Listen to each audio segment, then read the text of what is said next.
battle like this is a dream come true for me. You're into ships, huh?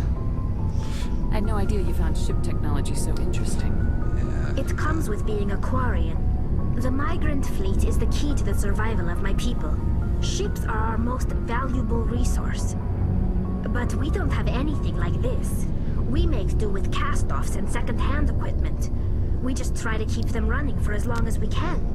Some of the fleet's larger vessels date all the way back to our original flight from the Geth. You're kidding me. You're still using ships that are 300 years old? That's insane. I can't believe your fleet's still using ships that are 3 centuries old. They're Yeah, constantly exactly. being repaired, modified, and refitted. They aren't pretty, but they work. Mostly. What do you mean, mostly? We've tried to make ourselves as independent as possible on the flotilla. I like the so idea our of a food, ship mine, that and only process our own mostly fuel. works. But some things we just can't make on our own. A patch to maintain the hull integrity requires raw materials we just don't have. That's why our pilgrimages are so important. Okay. Tell me about the Quarians, then. Tell me about your people. Our lives aren't easy. Resources are scarce, and we are constantly on the move. Everything we do must in some way contribute to the continuation of the migrant fleet. There are 17 million Quarians in the flotilla, and each of us relies on the others for survival. The bonds among my people are strong. Unfortunately, we have had to surrender many of the freedoms and civil liberties other species take for granted. Yeah. What kind of freedoms and liberties do you mean? What kind of freedoms? Well, it's illegal for parents to have more than one child. If our population grows too much, it would strain our resources to their breaking point. Of course, we That's also kind of can't like allow our modern-day numbers to China, become too isn't few. it? If our population is in decline, the rule against single births is temporarily repealed.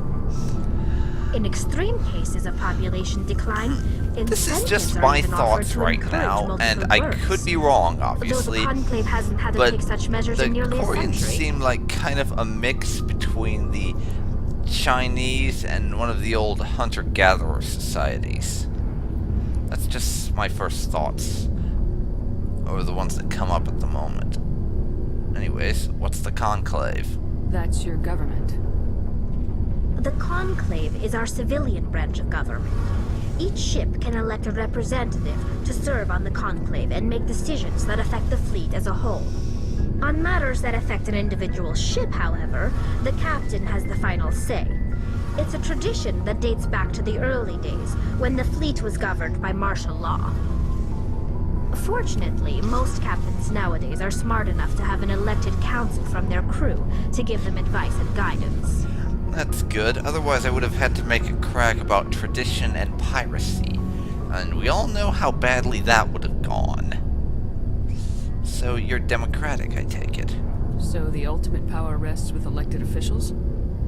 In practice, the Conclave and the respective council for each ship tend to set the rules that govern our daily lives. But in theory, we are still under military jurisdiction. The 5 top-ranking military officials in the fleet serve on the Admiralty Board. These 5 have the power to overrule any decision by the Conclave in case of emergency. To do so requires unanimous agreement among the Admiralty, and they can only do this once. After that, the entire board must resign their posts. It's a safeguard that served us well. In nearly 3 centuries, the Admiralty Board has only overruled the Conclave 4 times. Yeah, it does make a lot of sense. I mean, if they have this power, but after they use it, they have to give up their posts again, and then go back to being pretty much normal citizens, then they're going to be careful about when they use it. So, tell me about the pilgrimage. I want to know more about the pilgrimage. When my people reach maturity, we leave our birth ships and seek acceptance with a new crew. It's necessary to maintain genetic diversity among the fleet. But no ship wants to accept someone who will be a burden on them, So, to prove our worth, we embark on a pilgrimage. We set out alone, leaving the flotilla and our families behind us. We only return once we have found something of value we can bring back to the fleet. This is presented as a gift to the captain of the respective ship we wish to join. If the gift is accepted, we are welcomed into the crew. So, it's sort of like a non-violent, non-religious version of the Crusades. Am I hearing this right?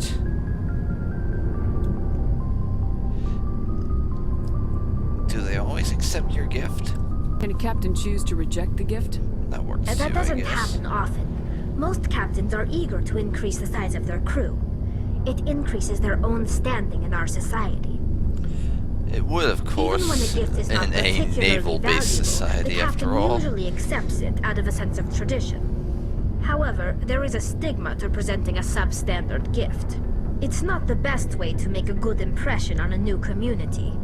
Most pilgrims don't return until they find something worthwhile. It sounds pretty dangerous, actually. I can't believe they just send you off alone. It's not like they just cast us out. Yeah, Before we bit of a leave, we are silly given assumption to lessons on make, how wasn't to survive it? outside the flotilla, and given gifts to help us on our journey. We also receive implants to fight off sickness and disease. Generations of living in an isolated and highly controlled environment have left our immune systems weaker than most.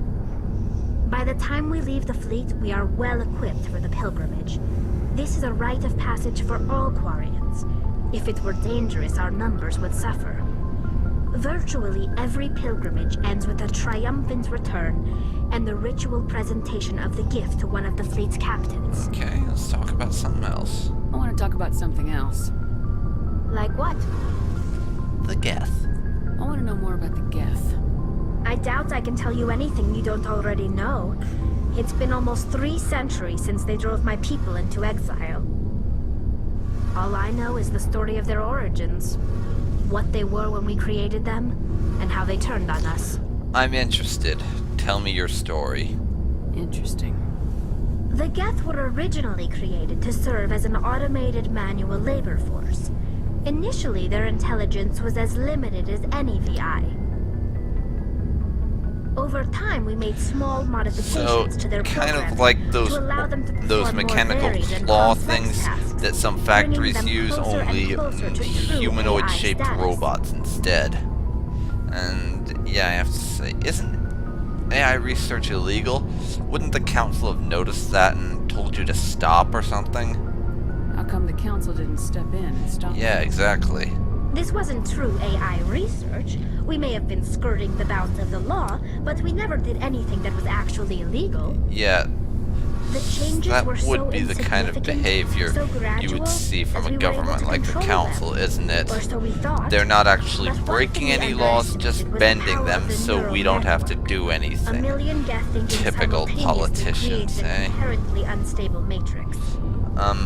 What the heck's the neural network? So the Geth share brain power? Many of the Geth's logic systems were designed to work in concert with other nearby Geth.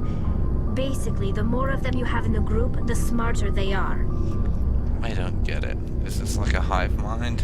So there's some sort of group consciousness. No, nothing like that. They cannot share sensory data or information.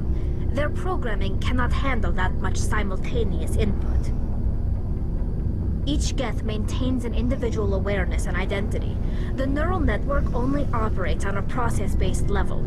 It's basically the synthetic equivalent of a subconscious. But when they're in close proximity, they can coordinate low-level functional processes, freeing up more capacity for original or independent thought. I still don't get it. That doesn't make any sense. I'm probably Exactly. oversimplifying. The Geth are incredibly advanced and complex creations. All you need to know is that they get smarter when they gather in large numbers. Well, why didn't you As say we that to built begin more with? and more Geth, their effective I understand intelligence that, became but your more other stuff is just sophisticated, confusing me, more Tali. abstract. One day, a Geth began to ask its Quarian overseer questions about the nature of its existence. Am I alive? Why am I here? What is my purpose? As you can imagine, this caused a near panic among my people. Why would that cause a panic? Just answer the questions. It's not that bad. I don't see what's so bad about those questions. The Geth were created to engage in mundane, repetitive, or dangerous manual labor. That's fine for machines, but it won't satisfy a sentient being for long. The Geth were showing signs of rudimentary self-awareness and independent thought. If the Geth were intelligent, then we were essentially using them as slaves. I see. It was inevitable So the newly they didn't sentient want them Geth to would be rebel sentient against their because situation. the Quarians wanted We to knew they keep would rise up using them against us, as so we acted manual first. labor without having to A general pay or order went out anything. across all Quarian-controlled systems to permanently deactivate all Geth. The Geth responded to this order violently. As it would. Whole thing bit them in the ass. But yeah, the Geth were defending themselves. I don't see why you're surprised they would react violently. Hey, you can't blame them for fighting for their survival. We had no other choice. The Geth were already on the verge of revolution. By acting quickly, we had a chance to end the war before it began. The hope was that most of the Geth would still be little more than machines, incapable of organized resistance. But they had progressed much further than anyone anticipated. The war was long and bloody. Millions upon millions of Quarians died at their hands. In the end, we were forced to flee our own homeworld. We feared the Geth would pursue us, but they never came beyond the Veil. Now we drift through space, exiled, searching for a way to reclaim what was once ours. And I suppose the Council didn't offer to help or anything. No, of course they wouldn't. They're politicians, after all. But I have to say, the Geth did defend themselves. I'm hardly surprised at their reaction, considering that you were trying to murder them, essentially. Since they were now sentient, what you were doing was murder, yes. It's hard to feel sorry for you. Your ancestors tried to wipe out I don't another agree with that species. whole thing, though. We made a mistake when we created the Geth in the first place. But we did not make a mistake when we went to war against them. If we had not acted, they would have wiped us out. They're a synthetic life form. They have no use for organics. None. Why do you think they cut themselves off from the rest of the galaxy? Why do you think they've killed every organic being who's ever tried to contact them? And you know this how exactly? But yeah, Tali's getting pretty upset about this, so I'm gonna back down. Sorry, Tali. I didn't mean to offend you. I'm sorry. I didn't mean to get so worked up. Most Quarians tend to have pretty strong opinions about the Geth. Yeah, they have good reasons to. I don't agree with what they did, but they did lose their entire... They did lose every single planet they controlled. So, goodbye, Tali. I should go. See you later. Yes, you too.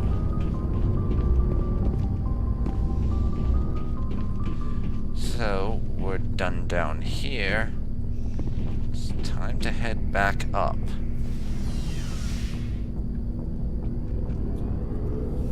Do. And that was a fast elevator ride.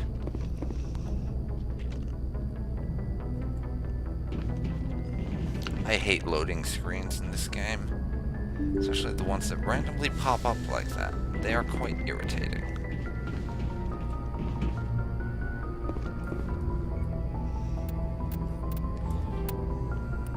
First order of business? Save.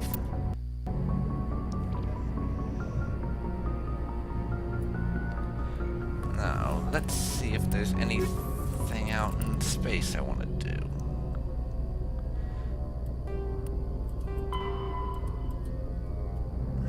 I have plenty of missions.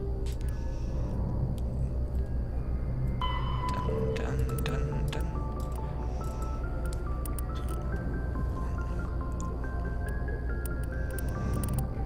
Yeah, there's quite a few side quests I could do. But I think I'm actually going to head to the Artemis Tau cluster first. And get started on the main quest. I've delayed long enough.